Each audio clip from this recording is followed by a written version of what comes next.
কিরে চুল পড়ে মাথা টাক হয়ে যাচ্ছে? ভাই আমি তোর বড়, তুই তো বার করবি না। আচ্ছা, নতুন চুল গজাচ্ছে না কেন জানিস? কেন কেন বলেন দেখি শুনি। স্ক্যাল্পে রক্ত চলাচল কমে গেছে। সমাধানটা খুব সিম্পল। সমাধান ভাই বলে দেন আগে, দেখি মানুষ কি বলে আপনাকে নিয়ে। আমনের নিজেরই তো 2-3টার উপরে চুল নাই। হ্যাঁ পেঁয়াজের বড়ি বানাতে গিয়ে তো সব পেঁয়াজ শেষ হয়ে গেছে। সবই বুঝলাম, লুঙ্গি ভরা শিখাই লোকে। পেঁয়াজেরও চুল হয় আগে জানতাম না। একটা মাঝারি পেঁয়াজ বেটে রস বের করো, তুলা দিয়ে স্ক্যাল্পে লাগাও, হালকা ম্যাসাজ করো 5 মিনিট। সপ্তাহে 2-3 দিন করলেই যথেষ্ট। এই ভালো বুদ্ধি দিস রে, আজকে থেকে শুরু করবো রে। प्यारी समझ गई। মাঝারি পেঁয়াজ বাঁধতে পারবো না রে, সময় নাই।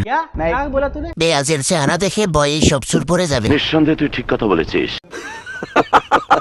আমি হইলাম শশা, আমারে গিলছস, এখন তোর পেটের জ্যাম আমিই ছুটামু।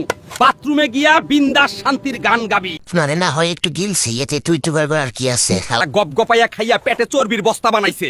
কি একটা অবস্থা, আশপাশ আউগালি দেয়। এই যে আমি ভিতরে গিয়া তোর চর্বি গলাইতাছি, এখন আমারে নোবেল প্রাইজ দিলেও তো এই ঋণ শোধ হইব না। নোবেল দেব বের হইলেই।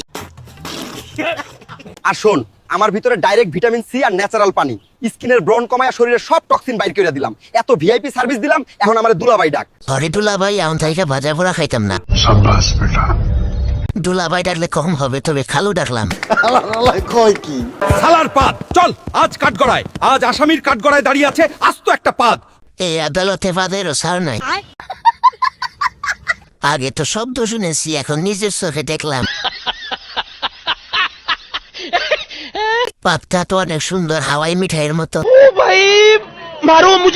সুখের মুহূর্তে ভিলেনের মতো এন্ট্রি নিয়ে মান সম্মানের একদম ফালুদা বানিয়ে দেয়। উকিল সাহেব আপনি ঠিকই বলেছেন, সুখের মুহূর্তে বিলেনের মতো এন্ট্রি নেন।